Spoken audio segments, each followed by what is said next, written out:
Mi nombre es Nancy Rangel Domínguez, yo soy psicóloga clínica en la División de Cuidados Paliativos y Clínica del Dolor del Hospital General Dr. Manuel G. González, que actualmente funciona como hospital híbrido y estamos brindando atención en el contexto de COVID-19.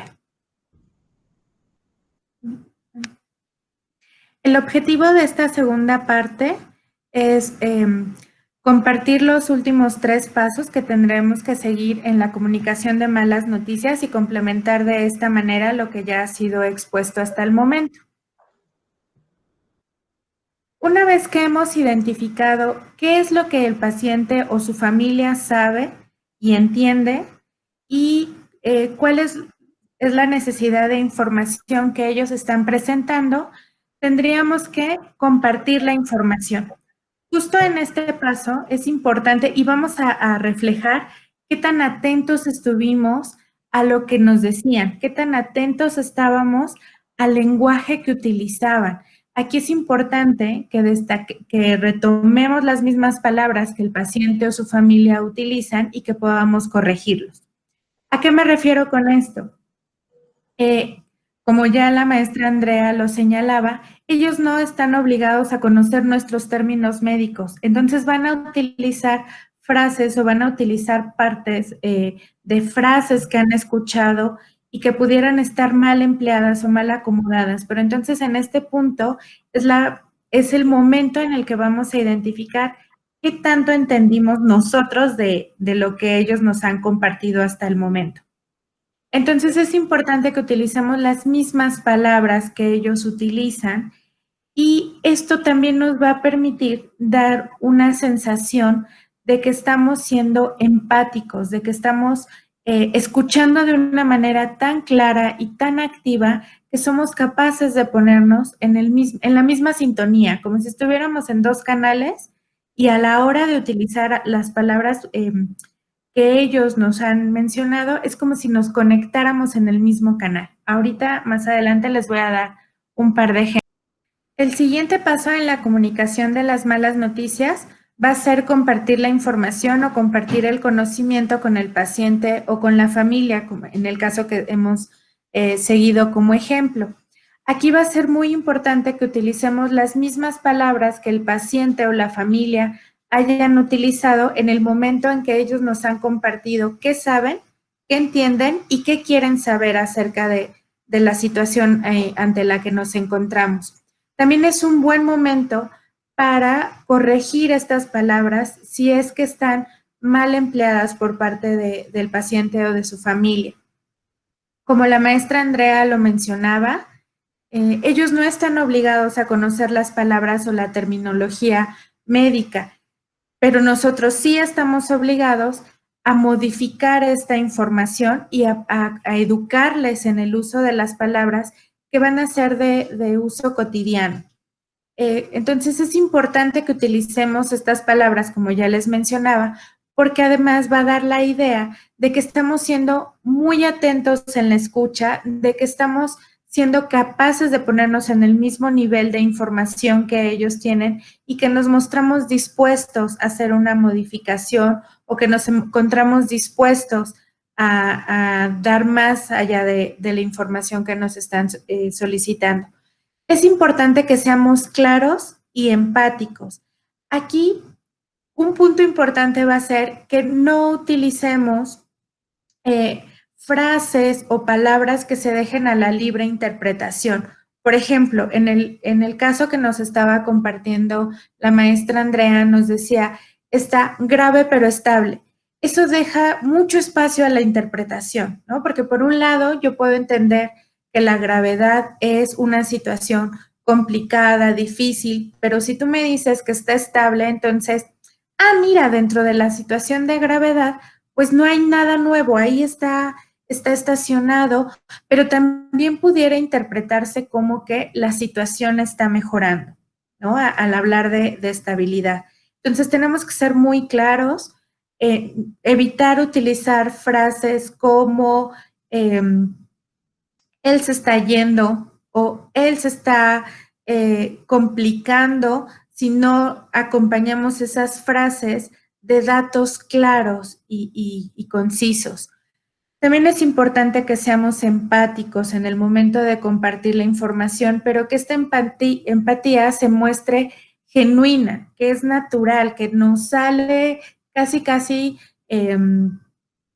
por los poros mientras estamos compartiendo la información. Y aquí retomo lo que ya Andrea mencionaba respecto a que se nos note también en la mirada, que se nos note en los gestos, que se nos note en la voz, que nos estamos condoliendo al dar una mala noticia. Imaginemos que decimos, lo siento mucho. Ese lleva un tono diferente a decir, lo siento mucho, o decir, ay, lo siento mucho. Si ustedes van siguiendo los ejemplos de los tonos, es la misma frase, pero esa frase tenemos que experimentarla para poder lograr ser genuinos en el compartir esta información. Es importante que siempre corroboremos que la familia o el paciente hayan comprendido la información que les hemos brindado. Es importante que antes de pasar al siguiente paso corroboremos que aquello que yo quería comunicar o que aquello que como equipo nos hemos organizado y hemos acordado comunicar le ha llegado correctamente a la persona que nos escuchó. Y una estrategia útil es pedirle al paciente o a la familia que en esta ocasión nos explique en sus propias palabras lo que ha entendido. Y algo muy importante, cuando estamos dando una mala noticia, y ya lo mencionaba la maestra Ruiz, estamos generando un cambio o esta información que estamos compartiendo está generando un cambio en su mayoría negativo en la vida de las personas. Esto puede interpretarse como que estamos rompiendo la esperanza, como que estamos acabando con la ilusión de las personas. Sin embargo, aquí la indicación es no rompa la esperanza, recolóquela. En la siguiente diapositiva voy a darles algunos ejemplos de las verbalizaciones que podemos utilizar. ¿Cómo lo hacemos? ¿Cómo lo decimos? En esta parte de utilizar las propias frases, las propias palabras ya usadas, podemos decir cosas como usted bien lo ha dicho, esta es una enfermedad complicada. Como usted lo ha dicho, la enfermedad de COVID es muy nueva, la conocemos poco. Estas son cosas que el paciente o la familia pudieron haber dicho y entonces cuando yo lo retomo y utilizo sus propias palabras, les estoy diciendo, te escuché, te puse atención. Otro ejemplo es este. Tienes tu razón, Diego, cuando me dices que la enfermedad del señor Raúl ha lastimado mucho su cuerpo y que no es posible curarla, ¿no? En azul ustedes están viendo marcado esas palabras que ellos pudieron haber utilizado y cómo las retomamos en nuestro discurso. Aquí me gustaría hacer un paréntesis importante. Si ustedes se han dado cuenta, estamos hablando de el nombre de la persona, el señor Raúl o el parentesco que guarda con quien está recibiendo la noticia.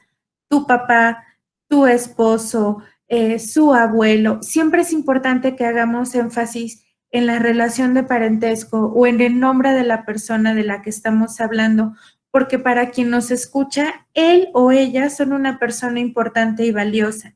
Y que nosotros demos nombre a esa persona nos hace ver como genuinos en la cuestión de la empatía que yo les mencionaba previamente. Otro ejemplo en el contexto en el que podemos corregir y educar en el uso de los términos médicos es este.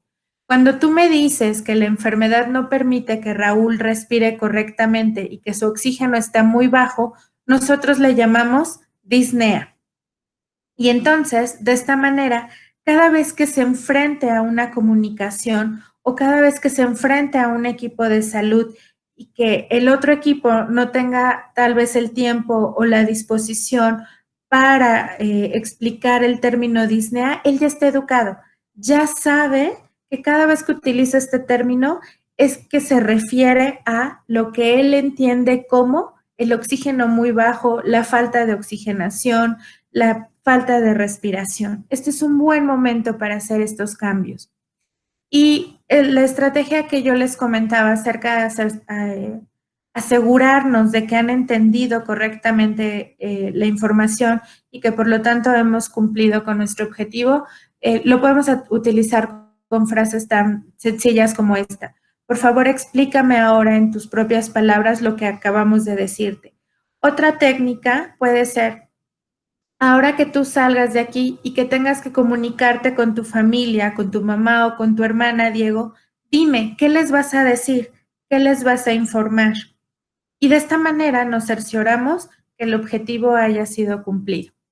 En la siguiente diapositiva les pongo unos ejemplos más acerca de cómo recolocar la esperanza. Justamente esta parte que yo les decía, que puede hacer difícil dar la comunicación de malas noticias. Como parte del personal de salud detrás de la mala noticia, siempre queda un poco esa sensación de, chin, le rompimos la esperanza, estamos solamente hablando de lo negativo y parece que no hay cosas que podamos destacar como algo positivo o como algo a recuperar. Estos son algunos ejemplos de cómo sí podemos recolocar la esperanza y cómo podemos hacerlo en el contexto de COVID. Dice, no es posible darle más tratamiento en un caso en el que tengamos que hacer una limitación, ya que esta no le ofrece beneficios. Sin embargo, podemos manejar las molestias que usted tiene, si estamos hablando con el paciente, o que tu familiar tiene, tu papá tiene en este momento. Lamentablemente, la enfermedad de la que estamos hablando en este contexto COVID no ha respondido al tratamiento. Ahora los esfuerzos los encaminaremos a lograr su bienestar. Y en un caso mucho más extremo, cuando estamos hablando de la posibilidad de un fallecimiento, podemos utilizar fórmulas como esta. No podemos ofrecer una cura para la enfermedad, pero podemos asegurar que tengan un momento para despedirse por videollamada o por un audio o a través de una carta, tal cual las diferentes instituciones en nuestro país lo están haciendo. Estas frases son importantes. Después de que tú compartes la información acerca de lo negativo que parece la situación, siempre es importante dar un espacio para ver que también hay situaciones positivas que podemos rescatar en estos momentos. En la siguiente diapositiva vamos a hablar acerca de lo que va a pasar cuando estas personas, ya sea el paciente o la familia, reciban esta información. Es importante recordar que ante la mala noticia podemos esperar que tanto el paciente como la familia presenten respuestas emocionales y conductuales. Probablemente la que tenemos más presente es el llanto. Y estas respuestas son normales, naturales y esperadas. Por lo tanto, no deben ser interrumpidas abruptamente, ya que están cumpliendo una función. La función de estas es justamente permitir la adaptación a la situación que se está viviendo y por consiguiente permitir que esa persona que está recibiendo la mala noticia pueda seguir funcionando en su contexto después de este momento. Y es en este contexto de COVID que nosotros necesitamos que la familia siga funcionando porque tiene que hacer trámites, porque si tiene que hacer una despedida, tiene que generar la llamada o tiene que redactar una carta o tal vez Diego tenga que comunicarse con su mamá y con su hermana para informarle acerca de lo que está ocurriendo. Por lo tanto, necesitamos que se adapte y que funcione en este contexto. Y eso solamente lo logramos si permitimos la libre expresión de la emoción de una manera cuidada y contenida. Siempre debe permitirse a través de un espacio responder a las emociones del paciente o de la familia, tal cual se los estoy mostrando en esta diapositiva. Sin embargo, va a haber respuestas emocionales o conductuales que sean exacerbadas y que pongan en riesgo tanto al paciente, al familiar o al equipo médico y por lo tanto necesitamos establecer un límite. Un ejemplo de verbalización que podemos utilizar en este contexto puede ser, entiendo que la información que ha escuchado es difícil de aceptar y que probablemente esté muy molesto. Sin embargo, la forma en la que la expresa no es la más adecuada por el momento. Le pido tranquilidad para poder continuar. Espero estar siendo lo suficientemente clara en los tonos de voz y en las expresiones conductuales o en las expresiones no verbales. Es importante que, como ya lo mencionaba Andrea, seamos muy enfáticos en esto, porque en el contexto de COVID y siendo personal de salud tenemos muchas limitaciones en este momento, como utilizar el cubrebocas, la careta, nuestros tonos de voz se pueden perder incluso detrás de todo este equipo.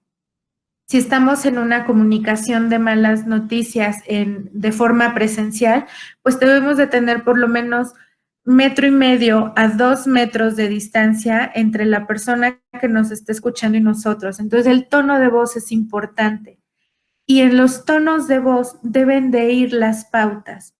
Voy a repetir esta frase y necesito que pongan muchísima atención a cómo hago el cambio para la validación de la emoción, pero la limitación de la conducta desadaptativa.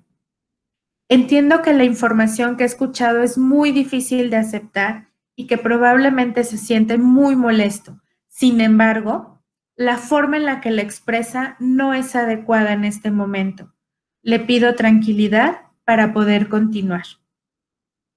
Estas situaciones se van a hacer muy presentes o las estamos viendo muy frecuentemente, sobre todo en el contexto de aquellas hospitalizaciones de pacientes de pacientes con familiares que nos dicen no creer en el virus, que nos dicen no entender cómo se contagió el paciente, si nadie más ha estado contagiado en la familia, o que nos dicen no entender cómo es que él no se sentía mal, él o ella no se sentían mal o tan mal antes de entrar a la hospitalización y que en el momento de la hospitalización les han informado que la saturación era muy bajita y que por lo tanto necesitan la hospitalización. Esto puede tomar por sorpresa a las familias y entonces mostrarse molestos. Es muy importante que tengamos presente entonces que vamos a validar la emoción, sea cual sea esta, la tristeza, la sorpresa, el enojo, pero no vamos a permitir las conductas desadaptativas que pongan en riesgo al paciente, a la familia o al equipo de salud.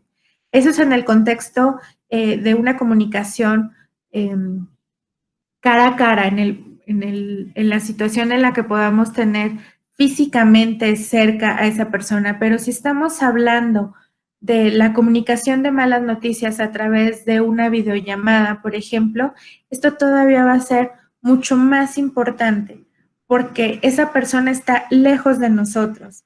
Entonces, vamos a tener que ser muy enfáticos en las pautas conductuales. Es importante que en este momento usted respire. Es importante que aunque usted está molesto en este momento, intente calmarse. Podemos hacer un ejercicio de respiración para que la siguiente parte de la información usted la atienda. Sean muy enfáticos en el contexto de las llamadas para dar información de malas noticias en las pautas conductuales. Siéntese un momento, ¿hay alguien con usted que lo sostenga, por favor, ahora que se está sintiendo tan mal? Algo que también es importante considerar en el contexto de responder a las emociones del paciente es la seguridad del equipo de salud. Antes de la pandemia, algo que fomentábamos mucho en la comunicación de las malas noticias era la contención física. Podíamos tocar la mano o podíamos tocar el hombro de quien estaba recibiendo la mala noticia y estaba empezando a presentar conductas o respuestas emocionales exacerbadas. Sin embargo, en este momento eso no lo vamos a poder hacer, porque también tenemos que resguardarnos como equipo de salud y mantener la distancia. Pero entonces podemos utilizar estrategias netamente conductuales para marcar que es momento de detener la emoción. Por ejemplo, señalar cerca de usted tiene una caja de Kleenex, puede tomar los que necesite. Vemos que esto le está costando trabajo. Le voy a pedir que hagamos un ejercicio de respiración para procurar tranquilizarnos en este momento. Vamos a tener que evitar en la medida de lo posible tocar a los familiares o tocar a los pacientes para no ponernos en riesgo. En la siguiente diapositiva vamos a hablar acerca de cómo es importante que para contener las emociones o responder a las emociones del paciente o la familia que nos está atendiendo, nosotros mismos también tenemos que estar tranquilos. Digamos que en este momento de la comunicación de las malas noticias, nosotros vamos a ofrecerle, nosotros equipo de salud, vamos a ofrecerle a ese paciente o a ese familiar lo que le está haciendo falta. Y muy probablemente lo que le esté faltando es estructura, calma,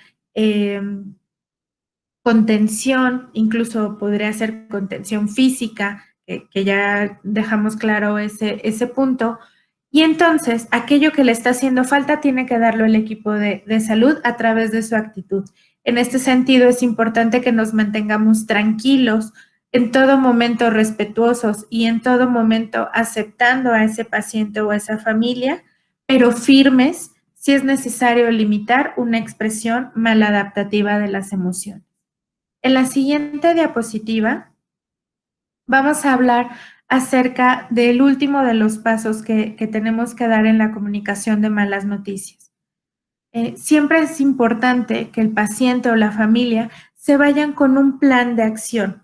Después de que dijimos lo malo que está ocurriendo y cómo esto va a cambiar la vida de las personas, después de que contuvimos las emociones, la familia o el paciente tienen que quedarse con un plan de acción.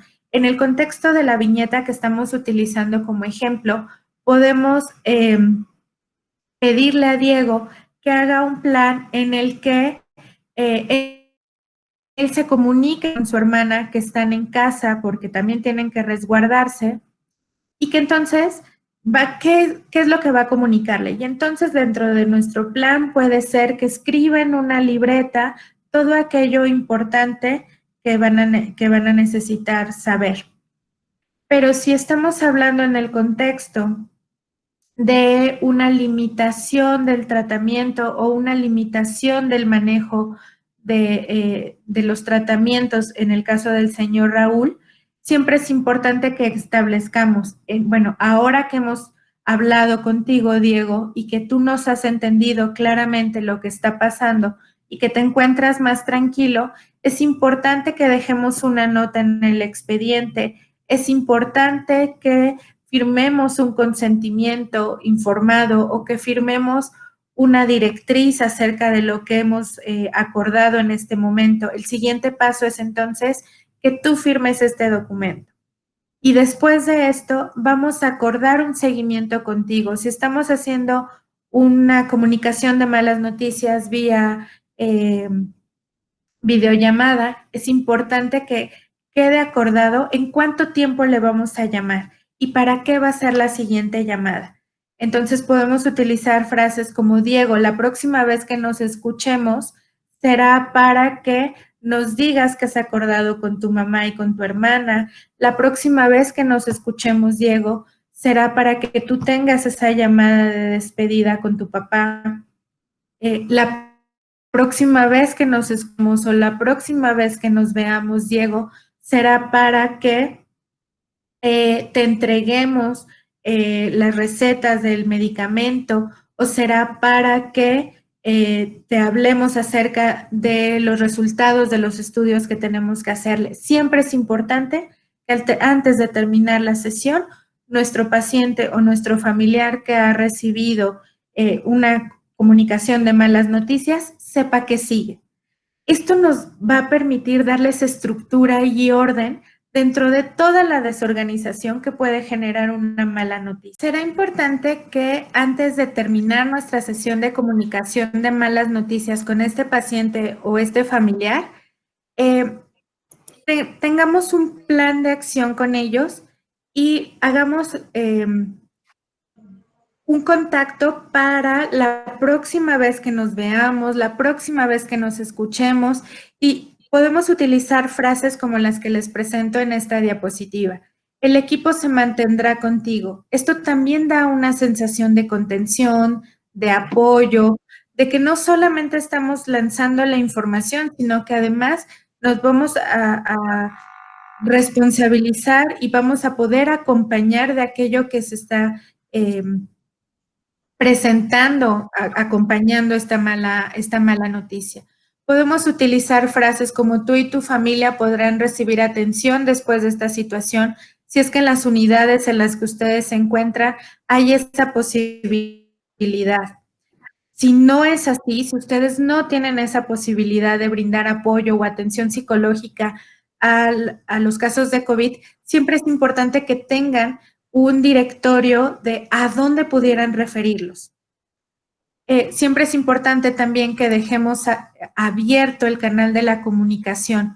Ok, hemos terminado de darte la información que para nosotros era importante que conocieras, pero estaremos en comunicación. Queremos que sepas que si tienes alguna duda o que si algo de lo que hemos hablado el día de hoy te queda confuso o después, Diego, de hablarlo con tu mamá y con tu hermana, tienes dudas, hay este mecanismo por el cual te puedes acercar. Y entonces, si las unidades o los hospitales en los que ustedes se encuentran tienen esta posibilidad de tener una línea, de tener un número telefónico al cual ellos, el paciente o la familia se pueden comunicar, ese es el momento de dárselo. Es el momento de decirles que la unidad hospitalaria, la unidad de salud está con ellos a través de este mecanismo. Es importante que nos despidamos preguntando, ¿tienes alguna otra duda? ¿Hay algo más en lo que podamos apoyarte? Esto va a dar la sensación de que estamos siendo empáticos y cálidos en el manejo de este paciente o esta familia. Y siempre se recomienda que brindemos información por escrito. En el contexto de la unidad en la que Andrea y yo estamos participando de la atención de pacientes COVID, esa información por escrito tiene que ver con cómo llevar a cabo los trámites funerarios en el contexto de COVID, cómo deben realizarse los funerales, qué es el duelo, cómo se va a presentar, pero también podemos dar alguna otra información como cómo deberían cuidarse las personas que están en casa para evitar más contagios, qué es incluso la enfermedad de COVID, porque ya lo comentábamos en un punto previo, hay familias que pudieran estar respondiendo negativamente a nivel emocional porque no tienen esta información. Entonces, este es un buen momento para dar este material por escrito. Hasta aquí hemos revisado los 6 pasos del protocolo para la comunicación de malas noticias y hasta este momento, entre las habilidades que esperamos que ustedes adquieran, se encuentra el uso y manejo de los tonos de voz, el uso de frases que denoten empatía, amabilidad, aceptación hacia la familia, hacia el paciente, pero también algunas de las estrategias que les hemos ofrecido hasta este momento les van a permitir trabajar a ustedes como un equipo en el contexto de la comunicación de malas noticias por COVID-19. Les agradecemos la atención que han brindado a este módulo. Les agradecemos que hayan permanecido atentos hasta este punto del curso y quedamos a su disposición. Gracias.